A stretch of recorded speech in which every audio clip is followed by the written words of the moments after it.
ಶ್ರೀಲಂಕಾ ವಿರುದ್ಧ practice match ಆಡ್ತಾ ಇರುವಂಥ ಭಾರತ ಇಲ್ಲೂ ಕೂಡ ತನ್ನ ಎಕ್ಸ್ಪೆರಿಮೆಂಟ್ಸನ್ನು ಬಿಡಲಿಲ್ಲ. ಎರಡನೇ ದಿನದಾಟದಲ್ಲಿ ಬ್ಯಾಟಿಂಗ್ ಆರಂಭಿಸಿದಂಥ ಟೀಮ್ ಇಂಡಿಯಾ ಪರ ಒನ್ಸ್ ಅಗೇನ್ ಆರ್ಡರ್ ಬದಲಾಯಿಸಿದ್ರು. ಖಾತೆ ತೆರೆಯುವಂಥ ಮೊದಲೇ ವಿಕೆಟ್ ಕಳ್ಕೊಂಡಿದ್ದಂಥ ಭಾರತಕ್ಕೆ ಕನ್ನಡಿಗರೇ ಆಸರೆಯಾದರು. ಎರಡನೇ ದಿನದಾಟದ ಪ್ರಾಕ್ಟೀಸ್ ಮ್ಯಾಚ್ನಲ್ಲಿ ಹೇಗಿತ್ತು ಪ್ರದರ್ಶನ? ಅಲರ್ಟ್ ಆಗಬೇಕಿರೋದು ಎಲ್ಲಿ ಅನ್ನೋ ಬಗ್ಗೆ ಈ ವಿಡಿಯೋದಲ್ಲಿ ಹೇಳ್ತೇನೆ. ದಯವಿಟ್ಟು ಸುದ್ದಿಯಾನವನ್ನು ಸಬ್ಸ್ಕ್ರೈಬ್ ಮಾಡಿಕೊಳ್ಳಿ. ಭಾರತ ಹಾಗೆ ಲಂಕಾ ನಡುವಿನ 3 ದಿನಗಳ ವಾರ್ಮ್ ಅಪ್ ಪಂದ್ಯ ಶುಕ್ರವಾರದಿಂದ ಸ್ಟಾರ್ಟ್ ಆಗಿದೆ.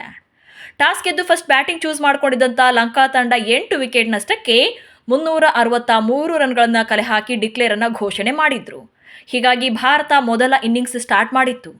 ಭಾರತ ಪರ ಯಶಸ್ವಿ ಜೈಸ್ವಾಲ್ ಹಾಗೆ KL ರಾಹುಲ್ ಇನ್ನಿಂಗ್ಸ್ ಅನ್ನು ಆರಂಭ ಮಾಡಿದ್ರು. ಬ್ಯಾಡ್ ಲಕ್ ಏನಂದ್ರೆ ಭಾರತ ಖಾತೆ ತೆರೆಯೋ ಮೊದಲೇ ವಿಕೆಟ್ ಕಳ್ಕೊಳ್ಬೇಕಾಯ್ತು.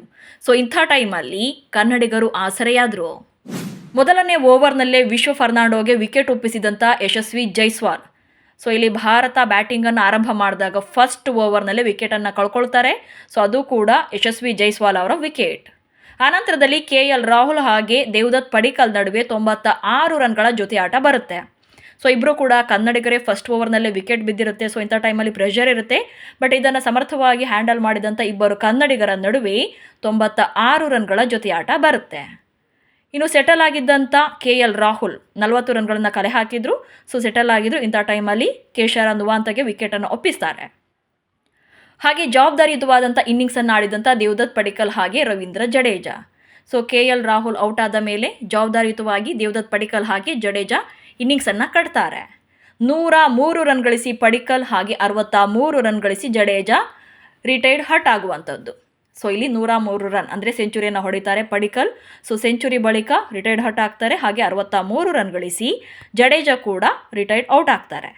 ಇದಕ್ಕೆ ಕಾರಣ ಅವರು ಬೇಕಂತಲೇ ಔಟ್ ಆಗಿರುವಂಥದ್ದು ಅಥವಾ ಬೇಕಂತಲೇ ಹೊರ ನಡೆದಿದ್ದು. ಯಾಕಂದರೆ ಇದು ಜಸ್ಟ್ ಪ್ರಾಕ್ಟೀಸ್ ಮ್ಯಾಚ್ ಆಗಿರೋದ್ರಿಂದ ಇತರೆ ಬ್ಯಾಟರ್ಗಳಿಗೂ ಕೂಡ ಅವಕಾಶ ಸಿಗಲಿ, ವಾರ್ಮ್ ಅಪ್ ಆಗಲಿ ಅನ್ನುವಂಥ ಕಾರಣಕ್ಕೆ ಇಂಟೆನ್ಷಲಿನೇ ಅವರು ಪೆವಿಲಿಯನನ್ನು ಸೇರ್ಕೊಂಡಿರುವಂಥದ್ದು. ಇದು ಯಾವುದೇ ಇಂಜುರಿಯಾಗಿ ಅವರು ಔಟ್ ಆಗಿದ್ದಲ್ಲ. ಬೇಕಂತಲೇ ಔಟ್ ಆಗಿ ಬೇರೆಯವ್ರಿಗೂ ಅವಕಾಶ ಸಿಗಲಿ, ಅವರು ಕೂಡ ಪ್ರಾಕ್ಟೀಸ್ ಮ್ಯಾಚ್ ಆಗಲಿ ಅನ್ನುವಂಥ ಕಾರಣಕ್ಕೆ ಅವರು ಅವಕಾಶವನ್ನು ಕೊಟ್ಟು ಅಲ್ಲಿ ಕ್ರೀಸನ್ನು ತೋರಿತಾರೆ.